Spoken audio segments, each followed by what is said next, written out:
Hey, what's going on, everybody? Welcome back to Small Couch Reviews. It's your boy Sam again. I want to wish everybody a happy Thanksgiving Day, Black Friday, Cyber Monday, if you're into that thing. Hopefully, you guys get a chance to just relax and spend time with your loved ones. Just so you know, Jovi and I, we are good. It's just our schedules are just out of sync right now. That's why sometimes you'll seeing me do videos without him doing videos without me. Sometimes we'll have other people on the channel, but soon enough, we'll be back to, doing what we love to do, and we'll be back to making videos together.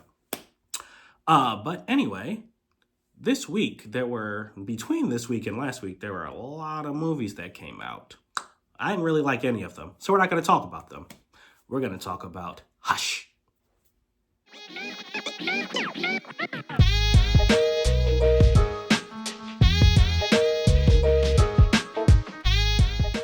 Okay, so imagine you lost the ability to hear, right? You're deaf now.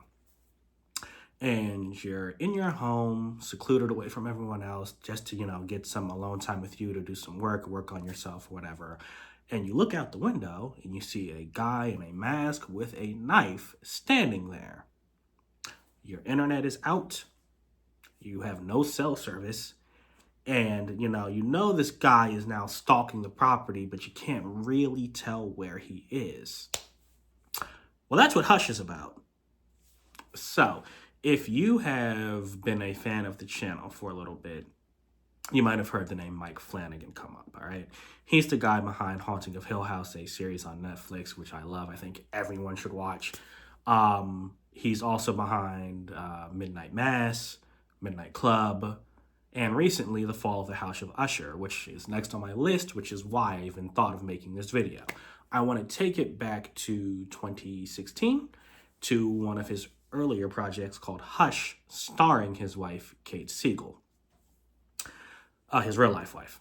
Now, in the movie, she plays a deaf woman who, like I said, is an author. She has secluded herself in the woods. I think she has maybe one or two neighbors, but one day at night, a serial killer just pops up. He just pops up in this area of the world. He pops up, kills her neighbors, notices she's deaf, and starts to kind of play a game with her, where he's slowly mentally torturing her before he actually decides to kill her.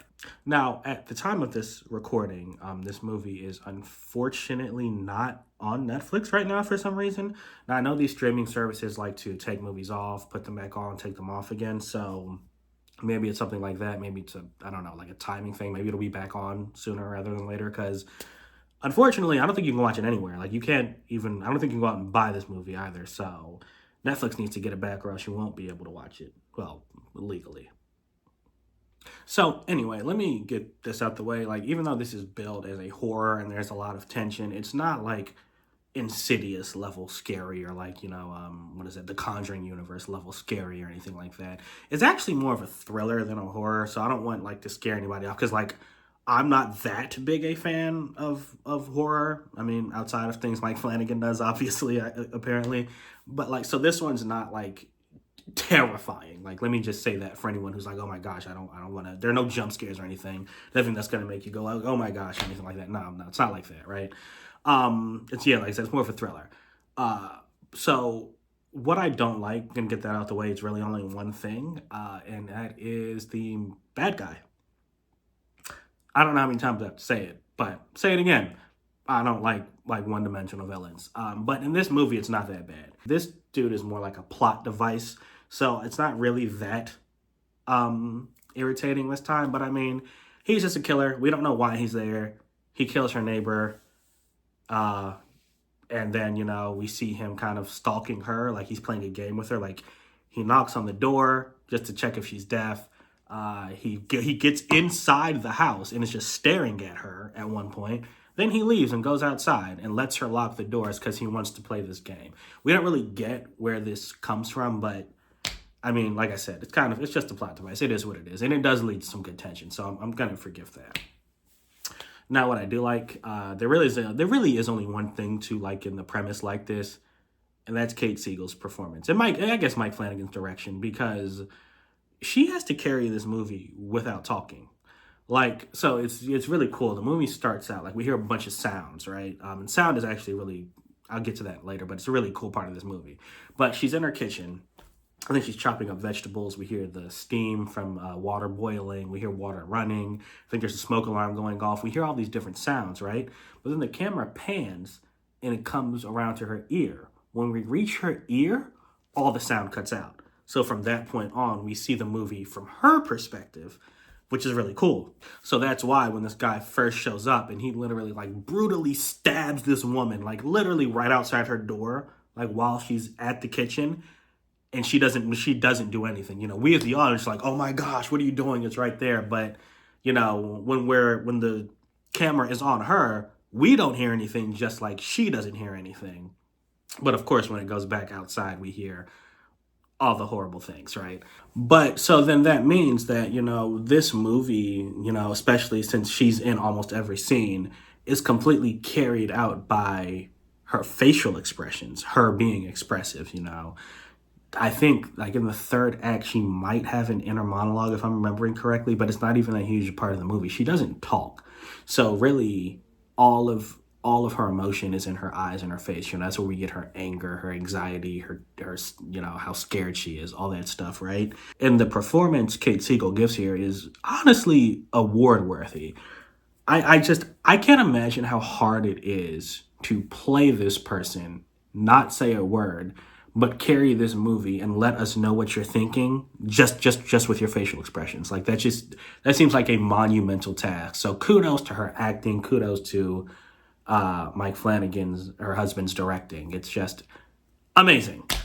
Also, the setting of this movie is very, very good. So it's all in like she's in a cabin in the woods where she does her author thing, and so the setting is basically the yard around the cabin and the cabin itself. So it's kind of like that movie I talked about, Last Voyage of the Demeter, where it's claustrophobic enough where she can't really escape, but it's big enough that she's not kind of stuck in one area. So she'll go out to she'll go to the porch, she'll go to the roof, she'll go to different rooms of her house, just trying to figure out how she can get out, trying to find a place where this guy is not. And that leads to the tension because we're following her, and it's like literally any corner he could be there.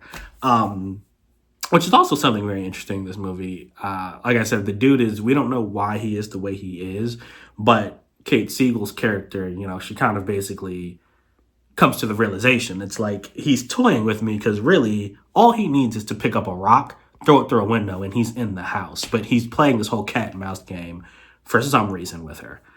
But yeah, it does lead to good tension, and it leads to some great, great scenes of, there's some violence in here. He uses a knife.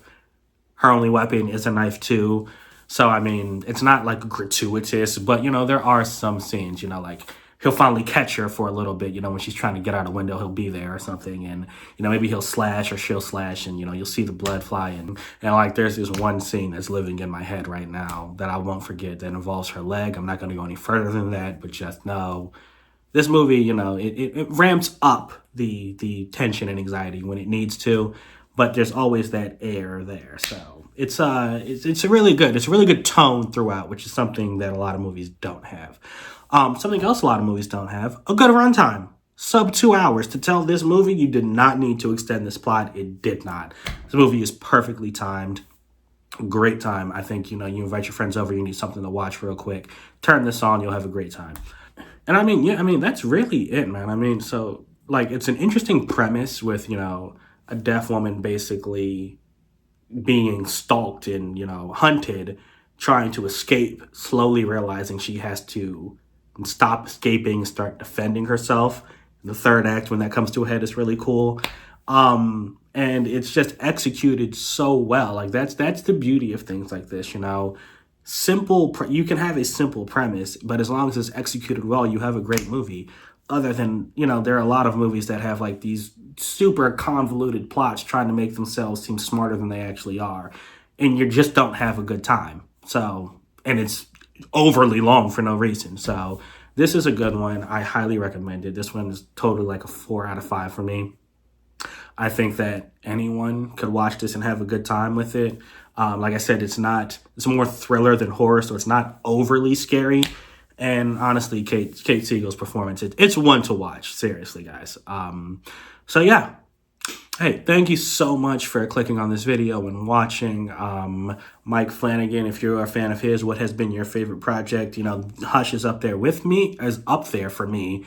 But, Haunting of Hill House is still, top tier. That's the number one thing for me. But what's yours? And Hush, have you even seen it? Did you like it? Let me know what you think. Let us talk about it, guys, right down there in the comments. And until next time, I'm out.